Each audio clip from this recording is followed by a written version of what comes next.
કેમ છો મિત્રો? જીએસએસબીની નવી અપડેટ આવી ગઈ છે. હમણાં જ તરત લેબ ટેકનિશિયનનું રિઝલ્ટ આવ્યું છે.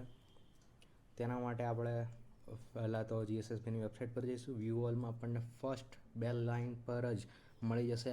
આજને આજ જોઈ કાઢો તમારું રિઝલ્ટ આવ્યું છે, શું માર્ક્સ આવ્યા છે, શું ડીવીની પ્રોસેસ છે. આ વિડીયોમાં હું તમને સમજાવીશ. સૌપ્રથમ નીચેની જે 2 નંબરની જેની અંદર બધા ઉમેદવારોના મેળવેલ ગુણ છે તેમાં બધાના છે. એની ઉપરનું જે લિસ્ટ આપ્યું છે તેની અંદર ડીવી માટેનું ખાસ છે, જેનું મેરિટમાં આવ્યું છે તે લોકોના છે. મેરિટ ના કહી શકાય, ડીવી એટલે તેમાં બધા ડબલ જેટલા હોય એના બોલાવ્યા છે, જેટલી સીટ છે એના ડબલ.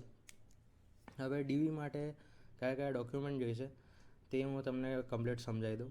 તો સૌ પ્રથમ આ જે 1 થી 12 છે તેમાંથી તમારે જે લાગુ પડતા હોય તેટલા તમામ પ્રકારના ડોક્યુમેન્ટના 2 સેટ બનાવવાના રહેશે, 2 ઝેરોક્સ.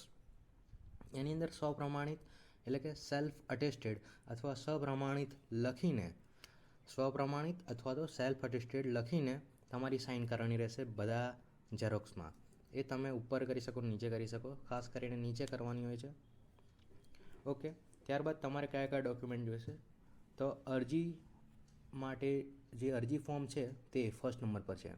તેની ડિટેલ હું લાસ્ટમાં આપીશ, પરંતુ એ તમને આ જ પીડીએફમાં આના નીચેના પેજમાં મળી જશે, જે તમે ડીવીવાળા પીડીએફ ડાઉનલોડ કરી છે એમાં. ત્યારબાદ શાળા છોડ્યાનો દાખલો એટલે એલસી. તમારું 12માનું એલસી જોઈશે, બીજું કોઈ એલસી નહીં. કોઈ હોતા પણ નથી, પણ કોઈ પાસે એક્સ્ટ્રા મળી આવે છે તે બધા નહીં જોઈતા. 12માનું એક એલસી જોઈશે તમારું. ત્યારબાદ જો તમે એસસી એસટી કેટેગરીમાં આવતા હોય, અનામત વર્ગના હોય, તમારું જે સર્ટિફિકેટ હોય જાતિ અંગેનું કાસ્ટ સર્ટિફિકેટ, તે અહીંયા મૂકી દેવાનું.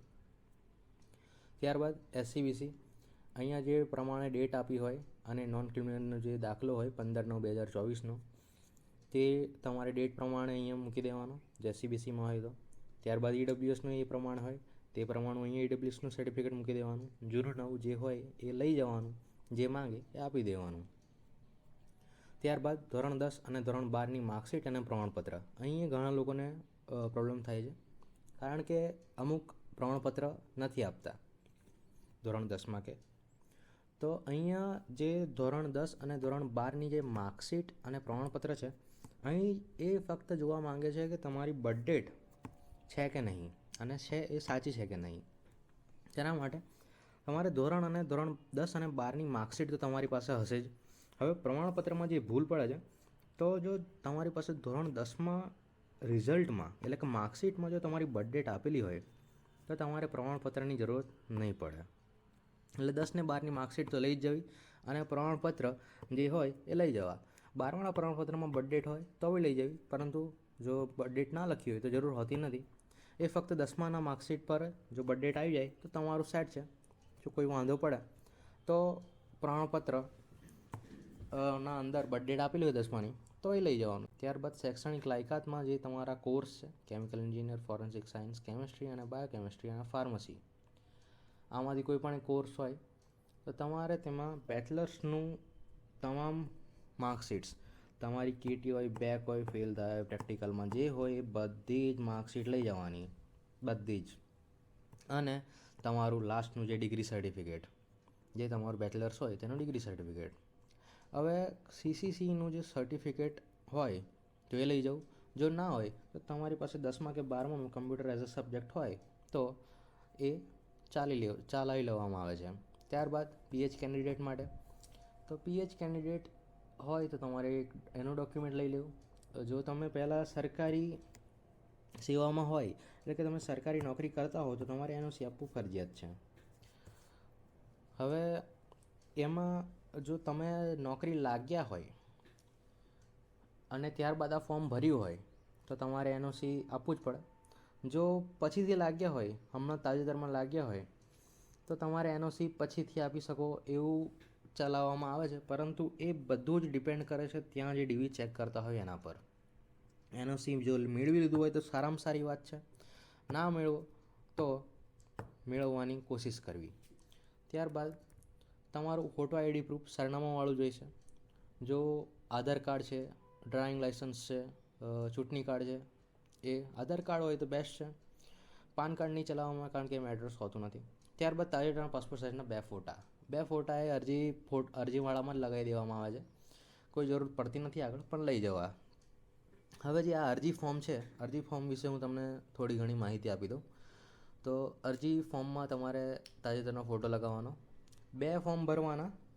જો તમને ત્યાંથી કહે કે એક જ ફોર્મની જરૂર પડશે તો એક ફોર્મ આપો, જો 2 ફોર્મ કહે તો 2 ફોર્મ તમે ભરીને જ જાઓ, એટલે તમારે કોઈ વાંધો રહે જ નહીં.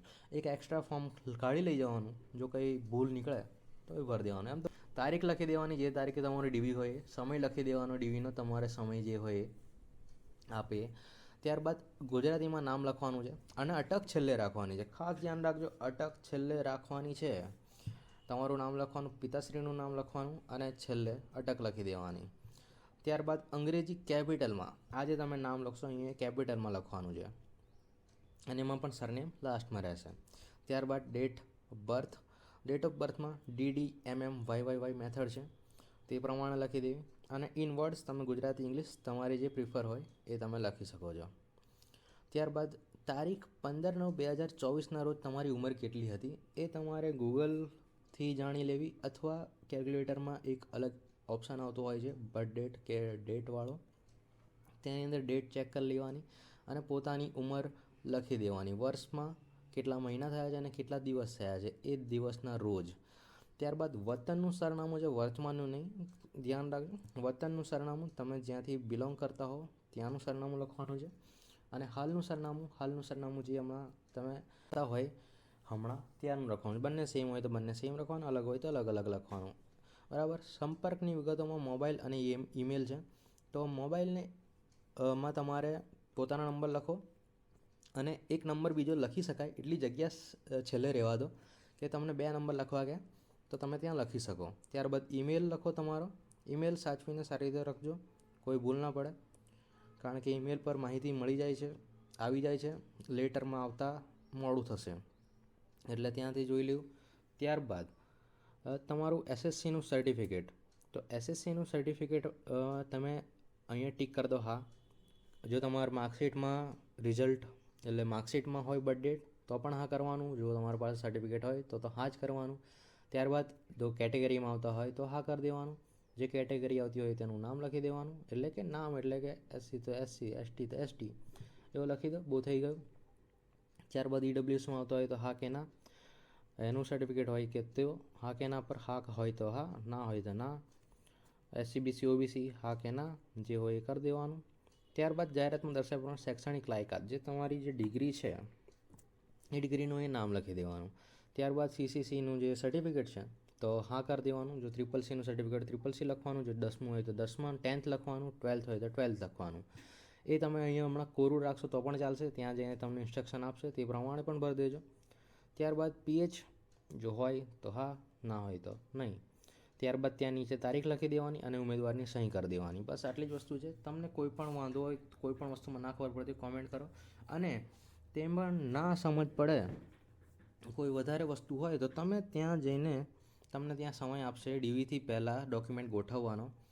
એ પ્રમાણે જે ડોક્યુમેન્ટ લાઇનમાં છે એ પ્રમાણે જ ગોઠવવાના, પરંતુ સ્ટેપલર નથી મારવાની. સ્ટેપલર મારવાની કોઈ જરૂરત નહીં.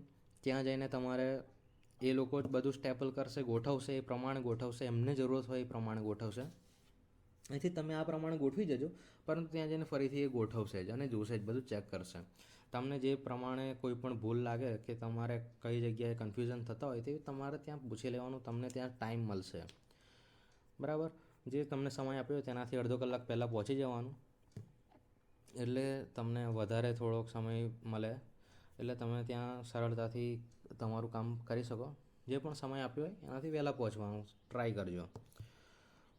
જે લોકેશન છે કર્મયોગી ભવન, બ્લોક નંબર 2 છે. તો ત્યાં તમે એન્ટર થશો ને એટલે તમારા મેઇન ગેટમાં થશો તો તમારા રાઈટ સાઈડ પર તમને વેઇટિંગ રૂમમાં બેસવા કહેશે, અથવા તો ત્યાં હોલ જેવો છે ત્યાં તમે ઊભા રહી શકો, બેસી શકો છો. ત્યારબાદ તમને તમારો સમય આવશે એટલે ઉપર તમને ફર્સ્ટ ફ્લોર પર લઈ જશે, નંબર વાઇઝ તમને ગોઠવશે. ત્યારબાદ અંદર બેસવાની વ્યવસ્થા છે, ત્યાં તમને બેસાડશે અને ઇન્સ્ટ્રક્શન આપવામાં આવશે. ત્યાં 2 સર એમ કન્ટિન્યુઅસ ફરતા રહે છે, તેમને કોઈ પણ ડાઉટ હોય તો પૂછી લેવાનું. ત્યારબાદ તમારો નંબર બોલાવવામાં આવશે એટલે તમારે ત્યાં ડોક્યુમેન્ટની ઝેરોક્સ ખાલી આપવાની રહેશે. અને ડોક્યુમેન્ટની ઝેરોક્ષ લઈને જવાની અને ત્યાં તમને ગોઠવી આપશે અને ત્યાંથી તમારો ફરીથી તમને બોલાવવામાં આવશે બીજા રૂમમાં તમારો ઓરિજિનલ એકવાર ફરીથી ઝેરોક્ષ ચેક થશે, ફરી પછી ઓરિજિનલ ચેક થશે અને ત્યારબાદ એકવાર ફરીથી લાસ્ટમાં ઓરિજિનલ ચેક થશે. એમ 3 કે 4 વાર તમારી પ્રોસેસ થશે. 2 વાર ઓરિજિનલની, 2 વાર ઝેરોક્ષની. એકવાર ઝેરોક્ષ ખાલી ગોઠવવામાં આવશે, બીજી વાર ઝેરોક્ષ ચેક થશે. એમાં તમને થોડા ઘણા પ્રશ્નો પૂછી શકે છે. સિમ્પલ ક્વેશ્ચન કે ક્યારે પાસ થયા, કઈ રીતે, આ કેમ છે, આ કેમ છે અને આ કયું છે રિઝલ્ટ, 10મું છે, 12મું છે, એ તમારે જરાક વાત કરી લેવાની, સમજાવી દેવાના. આવું છે, આ રીતે છે. એ અલગ અલગ હોય છે કોર્સ, એ પ્રમાણે અલગ અલગ રિઝલ્ટો હોય છે. તેથી હોય છે CBSEનું અલગ રિઝલ્ટ જોવા મળતું હોય છે, જે ગુજરાત બોર્ડનું છે તેનું અલગ રિઝલ્ટ હોય છે. તેથી થોડા ઘણા પ્રશ્નો હોય એ તમને પૂછી શકે છે. બાકી કોઈ ઇન્ટરવ્યૂ જેવું હોતું નથી, બરાબર. એટલે કોઈ ખાસ પ્રકારના પ્રશ્નો પૂછતા નથી. એ પછી એ તમારા જે સર જે ચેક કરતા હોય એના પર હોય છે અને તમે જે આવડે જે તમારું હોય એ તમારે કહી દેવાનું. અહીં કંઈ ફરક પડતો નથી. ડોક્યુમેન્ટ કમ્પ્લીટ તમારા હોવા જોઈએ, કોઈ પણ જાતની ભૂલ ના હોવી જોઈએ, બરાબર. ડોક્યુમેન્ટ લઈ જવાના, 2 સેટ એક્સ્ટ્રા લઈ જાઓ હું તો કહું છું મારા તરફથી. કારણ કે કોઈ પણ વસ્તુ ખૂટતી હોય, વધતી હોય તો ત્યાં સેટ થઈ જાય. કોઈ વસ્તુમાં સાઇન કરાવીને રહી ગઈ, બધું ચેક કરી લેજો અને આના 2 ફોર્મ ભરીને લઈ જજો. જો તમને કે એ પ્રમાણે ત્યાં સેટ કરજો, બરાબર છે.